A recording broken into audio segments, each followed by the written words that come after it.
Hello and welcome back to my channel. My name is Seba and आज हम करने वाले हैं क्लास 9th का। लास्ट वीडियो में मैंने आपको क्लास 9th का chapter number 1 cell structure and functions chapter पढ़ाया था और मैंने कहा था कि मैं उसके कुछ इंपॉर्टेंट क्वेश्चंस लाऊंगी जो प्रीवियस ईयर्स में आ चुके हैं, जिनकी इस बार भी चांसेस हो सकते हैं, मोस्ट वांटेड चांसेस है। तो आज हम वो 30 क्वेश्चंस हैं, टोटल 30 क्वेश्चंस है इस चैप्टर के। आज हम वो करेंगे और उस क्वेश्चंस को आप रिपीटेडली सॉल्व करना ताकि वो आपकी स्पीड एंड आपका focus of your questions and वो इंक्रीज कर पाए। तो लेट्स स्टार्ट विद मी। हम कुछ क्वेश्चन सॉल्व करेंगे इसी चैप्टर। आज हम इस चैप्टर के क्वेश्चंस जो इम्पोर्टेंट है वो तो करने वाले हैं। तो आप मैंने क्वेश्चंस लिखे, आप मेरे साथ, मैं भी आंसर लिखूंगी और आप भी मेरे साथ उस क्वेश्चंस को नोट डाउन करेगा और साथ साथ आंसर लिखिएगा। तो क्वेश्चंस है, फर्स्ट क्वेश्चन है the living cell observe by. तो जो लिविंग सेल था वो किसने ऑब्जर्व किया था? जहाँ तक हमने मैंने इससे पहले आप मेरी वीडियो को देखें, फुल चैप्टर एक्सप्लेनेशन मिलेगा, देन मेरा क्वेश्चंस को सॉल्व करेगा साथ साथ। मेरा ये है कि फर्स्ट क्वेश्चन पूछ रहे ऑब्जर्व बाय। हमने जहाँ तक याद है रॉबर्ट हुक पढ़ा था, लेकिन रॉबर्ट हुक जो थे वो सेल ऑब्जर्व वाले नहीं थे। ये ऑब्जर्व किसने करा था सेल, वो बताना है। तो किसने सेल ऑब्जर्व करा था? सेल ऑब्जर्व करा था एंटोमन वन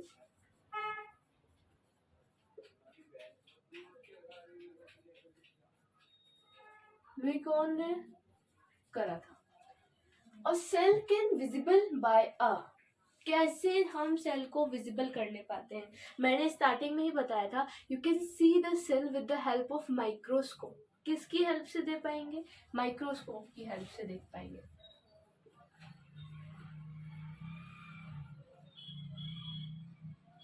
तो the largest cell is that of, तो थर्ड क्वेश्चन बोल रहा है हमारा द लार्जेस्ट सेल। क्या पूछ रहा है वो? Largest cell.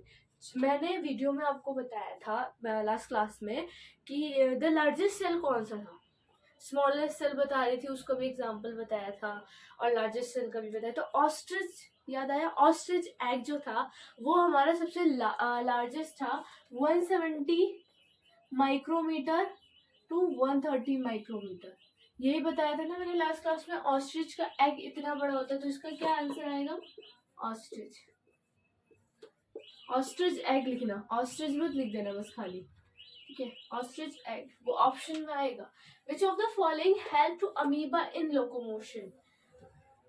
अमीबा की लोकोमोशन करने में कौन हेल्प करता है? लोकोमोशन पता था, लास्ट क्लास में मैंने बताया था। लोकोमोशन मतलब एक पाथ से दूसरे पाथ तक जाना, दैट इज लोकोमोशन, ठीक है? तो अमीबा की लोकोमोशन में हेल्प कौन करता है? प्लिजियोडोपिया। प्लिजियोडोपिया is helping amoeba to locomotion, ठीक है? तो क्या हेल्प करता है? अमीबा को लोकोमोशन में हेल्प करता है कौन? प्लिजियोडोपिया। The outermost dead boundary of plant cell. सबसे पहले आपको प्लांट सेल पता होना चाहिए कि प्लांट सेल कैसे दिखता है। देन आपको बाउंड्री, डेड बाउंड्री, ठीक है? डेड बाउंड्री को क्या बोलते हैं वो पता होना चाहिए। वो मैंने सबसे पहले बताया था, कोई भी सेल होगा, मान लो ये सेल है, उसकी जो आउटर मोस्ट सेल है उसको हम लेयर है उसको हम बोलते हैं, या तो बोलते हैं प्लाज्मा मेम्ब्रेन या बोलते हैं सेल वॉल। दोनों ही सेम है। आप उसको सेल वॉल भी बोल सकते हो, वॉल ही मतलब दीवार होता है, और प्लाज्मा मेम्ब्रेन भी बोल सकते हो। सेम ही है, कोई डिफरेंस नहीं है सेल वॉल और प्लाज्मा मेम्ब्रेन में। तो लेकिन यहाँ पे अगर ऑप्शन आपका सेल वॉल का आएगा तो ध्यान से सेल वॉल लगाइएगा। अगर प्लाज्मा मेम्ब्रेन का आता है, कभी दोनों आते हैं, तो आपका थर्ड या डी ऑप्शन दे रखा होगा, ए एंड बी बोथ, तो आप ध्यान से लगाइएगा। तो या फिर आप यहाँ पे प्लाज्मा मेम्ब्रेन भी लिख सकते हैं। तो ये 5 क्वेश्चंस थे जो इम्पोर्टेंट है। अब आगे के 6th क्वेश्चन देखते हैं हम क्या बोलते हैं। 6th क्वेश्चन, सो हमारा 6th क्वेश्चन है, तो 6th क्वेश्चन भी मेरे साथ साथ आप सॉल्व करेंगे। Which of the following organelle is not found in animal cell? ऐसा कौन सा ऑर्गेनिल है जो एनिमल सेल में मिलता नहीं है, फाउंड नहीं होता? तो कौन सा है वो? आप एनिमल सेल देखिएगा और फिर प्लांट सेल देखिएगा, उसमें एक है जो ऑर्गेनिल है जो उसमें फाउंड नहीं होता, वो होता है क्लोरोप्लास्ट। क्या होता है वो? क्लोरोप्लास्ट। तो ऑप्शन में आएगा तो आपको क्या टिक करना है, क्लोरोप्लास्ट फाउंड नहीं होता एनिमल सेल में। तो the organelle known as, second question पढ़ूंगी, 7th क्वेश्चन है हमारा, the organelle known as power house of cell. सबसे मोस्ट वांटेड क्वेश्चन है ये, 100% आने वाला है कि वो किसको बोलते हैं हम पावर हाउस ऑफ सेल। तो ये क्वेश्चन इंपॉर्टेंट है। माइटोकॉन्ड्रिया को बोलते हैं हम power house of cell. Mitochondria is known as power house of cell. इसकी डेफिनेशन है, one line definition of mitochondria is, mitochondria is power house of cell. ठीक है, तो हमारा 8th क्वेश्चन है सेल डिस्कवर्ड बाय। अभी हमने पढ़ा था ऑब्जर्व किसने करा था, तो आपने बताया, मैंने बताया एंटरवेन वॉन डर ल्यूकेंस ने ऑब्जर्व करा था। अब किसने डिस्कवर्ड करा था, सबसे पहली लाइन ही थी मेरी आई थिंक से, रॉबर्ट हुक। रॉबर्ट हुक थे जिन्होंने सेल को डिस्कवर्ड करा था। तो यहाँ क्या आंसर आएगा, Robert Hooke is discovered the cell. Is discovered the cell. किसने डिस्कवर्ड करा था, रॉबर्ट हुक ने। क्वेश्चन नंबर 9 बोल रहा है, क्या है उसमें देखते हैं। Which following cell organ, तो 9 देख रहे थे ना, तो 9 था, 9th क्वेश्चन बोल रहा है which following cell organelle is present in only in plant। तो ऐसा कौन सा है जो ऑर्गेनेल, सेल ऑर्गेनेल जो प्लांट में प्रेजेंट है, which was plastis। क्या है वो, plastis। Plastis is the following cell organism is present in only in the plant. That is the definition of plastis. And the last third one is 10th one is the cell organelle known as the powerhouse of cell. देखिए वही question यहाँ repeat हुआ है, the organelle known as the powerhouse of cell, mitochondria। Same question again repeated हुआ है, मतलब ये बात है कि क्वेश्चन इंपॉर्टेंट है। ये क्वेश्चन इंपॉर्टेंट है क्योंकि ये हर बार आता है। प्रीवियस ईयर्स में बहुत बार ये क्वेश्चन आया है, तो अब भी ये क्वेश्चन आने के चांसेस है। तो आप इसको ध्यान रखें कि किसको बोलते हैं power house of cell. Mitochondria is a power house of cell. तो ये आंसर आएगा हमारा माइटोकॉन्ड्रिया। तो 10th हो चुके हैं, अब हम पढ़ेंगे 11th क्वेश्चन देखेंगे। 11th क्वेश्चन में क्या बोल रहा है, तो 11th क्वेश्चन, इससे पहले 11th क्वेश्चन आप करें तो 10th क्वेश्चन को आप आराम से पहले लिखें, नोट डाउन करें, देन उसको सॉल्व किया दैट आप उसको 2-3 बार पढ़ें और उसको लिखेंगे तो आपको 10th के 10th रिवाइज हो जाएंगे। तो ये चैप्टर आपका अब आज ही क्लियर हो जाएगा। 11th क्वेश्चन देख लेते। तो मेरा 11th क्वेश्चन बोल रहा है, मतलब लिखा है, आप बोलेंगे बोल रहा है, लिखा है the cell wall is not presented. Cell wall किसमें प्रेजेंट नहीं है, तो वो है एनिमल सेल जिसमें सेल वॉल प्रेजेंट नहीं है। तो ये आंसर क्या आएगा मेरा, एनिमल सेल जिसमें सेल वॉल प्रेजेंट नहीं है। तो the 12th question is the structure of cell called the control centre of cell. तो control centre of cell, structure of cell wall is control of cell. तो इसका answer क्या आएगा, तो हमारा 12th क्वेश्चन है ये, तो इसका आंसर आएगा न्यूक्लियस। क्या बोलते हैं उसको, सेंटर। सबसे पहले सेंटर से ही समझिए, मैंने आपको भी बताया था कि जो सेल होता है उसके सेंटर में क्या होता है, न्यूक्लियस होता है। ये न्यूक्लियस मतलब नॉट फॉर सर्कल शेप, ऐसे ऐसे उसकी शेप कुछ भी हो सकती है। न्यूक्लियस की बहुत ज़्यादा छोटा होता है, इतना बड़ा नहीं होता, वो तो सेल ही इतना छोटा होता है। सोचो न्यूक्लियस तो बहुत ही छोटा होगा। ठीक है, तो the control of cell, centre में क्या है, nucleus. So that is the answer is nucleus. 13 the cell membrane is made up of.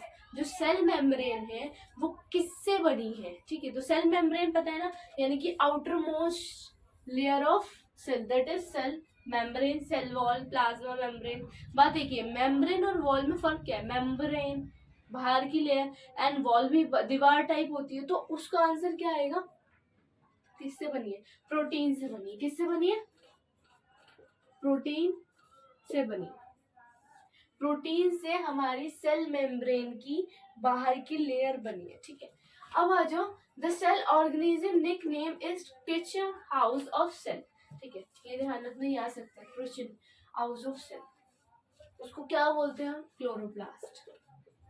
क्या बोलते हैं हम उसको, chloroplast. The cell wall plant is made up of. Cell wall of plant is made up of. अभी ये भी question cell membrane is made up of protein आया। ठीक है, अब यहाँ पे आएगा cell wall is not present in. तो वही क्वेश्चन यहाँ रिपीटेडली पूछा गया घुमा के, the cell wall of plant is made up of. किससे बना है, दैट इज सेल्यूलोज। क्या है उसका आंसर, सेल्यूलोज। तो जो सेल वॉल है प्लांट की मेड अप ऑफ सेल्यूलोज, किससे? सेल्यूलोज से। जो अभी हमारे 15 क्वेश्चंस हो चुके हैं, यहाँ पे कंटिन्यू में 50 क्वेश्चन हो चुके हैं, 16 क्वेश्चन है हमारा। सो मेरा 16 क्वेश्चन है, तो number of chromosomes found in human cells. तो नंबर ऑफ क्रोमोसोम्स कितने हैं जो ह्यूमन बॉडी में मिलते हैं? तो क्रोमोसोम्स के जो पेयर्स होते हैं ना, वो तो होते हैं 23। कितने होते हैं वो? 23 पेयर्स होते हैं। लेकिन अगर हम उसी पे बात करें कि पेयर्स ना लें, और इन्होंने पेयर नहीं पूछा, इन्होंने पूछा number of chromosomes, is not pair. अगर पेयर पूछता तो मैं कितने लिखती? 23 pairs. My answer is 23 pairs. इसने लेकिन पेयर्स नहीं पूछा, तो आप ये गलती मत करिएगा। यहाँ पे क्या आएगा? 46 आएगा, क्योंकि 23 इंटू 23 इज एट 46। तो हमारे कितने हो गए क्रोमोसोम्स? इज 46, 23 नहीं। अगर पेयर पूछता है तो मैं क्या लिखती यहाँ पे? 23 लिखती। तो 17 है, the longest cell of human body is. The longest cell human body is. तो हमारी बॉडी में लॉन्गेस्ट सेल कौन सी है? अभी आपको याद आया होगा, मैंने समझाया था। तो that is the nerve cell, जिसमें ब्रांच होती है, जिसमें न्यूक्लियस होता है, इस सब मैंने समझाया था आपको। तो यहाँ पे क्या आएगा? Nerve cell. ठीक है। अब the 18 is cell organelle as a suicidal bag of. ये क्वेश्चन सबसे इंपॉर्टेंट बोल सकते हैं, आता है। सुसाइडल बैग हम किसको बोलते हैं? Lysosomes is a suicidal bag. ठीक है, lysosomes is a suicidal bag of cell. Lysosomes is suicidal of the bag is the definition of lysosomes. You have to learn this because that is the important for your entrance exams and also external exams whatever you do. ठीक है, तो हमारा 19 है, the unit of heredity are। तो unit क्या है? Heredity. Heredity की जो यूनिट है वो है जीन। क्या है वो? जीन। आ सकता है कि व्हाट इज जीन? जीन हमने पढ़ा था, यानी कि transfer of your genes into the mother to child, father to child, grandfather to child, grandmother to child, that is the genes।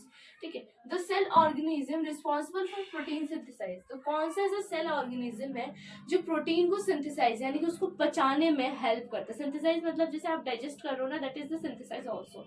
तो वो है राइबोसोम्स। क्या है वो? राइबोसोम्स। तो न्यूक्लियस वॉज डिस्कवर्ड बाय। ये क्वेश्चन आ सकता है कि न्यूक्लियस को किसने डिस्कवर्ड करा था? तो न्यूक्लियस को डिस्कवर्ड करा था रॉबर्ट ब्राउन ने। कंफ्यूज ना होइएगा, रॉबर्ट हुक नहीं है, रॉबर्ट ब्राउन है। तो रॉबर्ट ब्राउन ने न्यूक्लियस को डिस्कवर्ड करा था और रॉबर्ट हुक ने सेल को डिस्कवर्ड करा था। सेल को ऑब्जर्व लिव अंडर द अवलॉन्ड ऑफ रिक्वेंस ने करा था। लेकिन ये तीनों चीजें अलग अलग हैं, तो कंफ्यूज ना होइएगा इसमें। तो हमारे 21 क्वेश्चन हो चुके हैं, हमारे 22 क्वेश्चन है। सो मेरा 22 क्वेश्चन है, तो structure helpful in cell reproduction. ऐसा कौन सा स्ट्रक्चर है जो सेल रिप्रोडक्शन में स्ट्रक्चर बनाने में हेल्प करता है?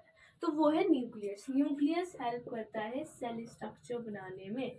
ठीक है, सेल स्ट्रक्चर बनाने में, ना कि रिप्रोडक्शन करने में हेल्प करता है। तो the 23 question is smallest cell on the earth is that. तो स्मॉलेस्ट सेल जो अर्थ पे इन द अर्थ, ठीक है, वो है bacteria. Bacteria is the smallest cell in the earth. क्या? बैक्टीरिया। ध्यान रखिएगा, ऑप्शंस आएंगे बहुत सारे, आपको उस पे एक को टिक करना होगा। Which was 24 is the smallest cell organelle present both prokaryote and eukaryote cell. दोनों सेलों में सिंगल सेल अलग अलग फंक्शंस होते हैं, प्रोकैरियोट और यूकैरियोट के। जो दोनों सेल ऑर्गेनेल में प्रेजेंट है, ऐसा कौन सा है जो दोनों में प्रेजेंट है? Which was is ribosomes. क्या है वो? देखो, राइबोसोम्स बहुत बार रिपीट हो रहा है, दैट इज राइबोसोम्स के जो फंक्शंस हैं, जो भी फंक्शंस है वो ज्यादा है, जब भी तो वो बार बार रिपीट हो रहा है। वरना अदरवाइज तो राइबोसोम्स इतना रिपीट नहीं होता। हम जितने भी क्वेश्चंस देखे हैं, जहां में 5 क्वेश्चन कराते हैं उसमें राइबोसोम्स आ जाता है। तो ribosomes is the main function. ठीक है, मेन फंक्शन क्या? उसमें एक इंपॉर्टेंट फंक्शन का रोल निभाता है वो। अब 25 is which of following cell does not have fix shape. Fix shape cell कौन से सेल का है जिसका फिक्स शेप नहीं है? WBC, white blood cell. Full form याद कर लेगा WBC की, which was white blood cell. And RBC की red blood cell. And amoeba, दोनों का शेप फिक्स नहीं होता। अमीबा आपने देख लिया होगा। अमीबा वॉज दैट कुछ भी हो सकता है, दैट इज द अमीबा। अब उसका कोई शेप फिक्स है, अभी ये शेप है, उसका शेप फिर ऐसे हो जाएगा। तो अमीबा का कभी शेप फिक्स नहीं होता, वो भी सेल है। Only cell organism present in bacteria cell. Bacteria cell में ऐसे कौन सा ऑर्गेनिज्म जो प्रेजेंट है? Again ribosomes is present in bacteria cell also. तो राइबोसोम्स के बहुत सारे फंक्शंस है भाई, उसको आपको एक बार देखना होगा कि राइबोसोम्स कहाँ का यूज हो रहा है। क्योंकि काफी बार क्या होता है, क्वेश्चंस बन जाते हैं कि अरे इस चैप्टर में तो राइबोसोम्स बहुत था, राइबोसोम्स ही होगा, लेकिन वो क्वेश्चन आपका गलत कर देगा। तो आपको टर्म को देख के देन ऑप्शन को टिक लगाना है। तो अभी हमने 26 करा, तो हमारे 27 क्वेश्चन है, 27 क्वेश्चन हमारा बोल रहा है। सो मेरे जो 2 क्वेश्चंस बचे हैं, 28 क्वेश्चंस कराऊंगी मैं टोटल इस चैप्टर के, जो प्रीवियस ईयर्स में काफी बार देख चुके हैं हम। तो वो ही 28 क्वेश्चंस मैंने कराए, क्योंकि इसमें से क्या पता एक क्वेश्चन 2 3 4 5 कितने भी क्वेश्चंस इसी चैप्टर के उठ के आ सकते हैं, आपको पता होना चाहिए। That is the 27 which of the following organism is unicellular. कौन सा ऑर्गेनिज्म है जो यूनिसेलुलर है? कौन सा है, कौन सा ऑर्गेनिज्म है जो यूनिसेलुलर है? अमीबा एंड पैरामीशिया दोनों है, ठीक है। अमीबा एंड पैरामीशिया,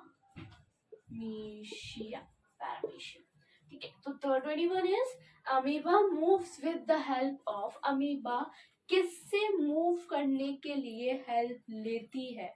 अमीबा किससे मूव करने के लिए हेल्प लेती है? प्लाज्मोडियम,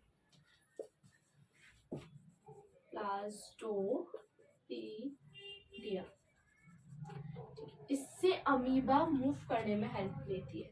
तो आई होप आपको 28 के 28 क्वेश्चंस अच्छे से समझ में आए होंगे। ये चैप्टर से आपके सारे डाउट्स या क्वेरीज जो भी होंगी वो क्लियर हो चुकी होंगी। तो आप इस वीडियो को देखते रहे, क्वेश्चंस आपको अच्छे से रिवाइज हो जाएंगे। Then I hope you like it, आपके सारे डाउट्स क्लियर हुए होंगे। Thank you so much for watching my video and I hope you like it. तो please like my video. Thank you.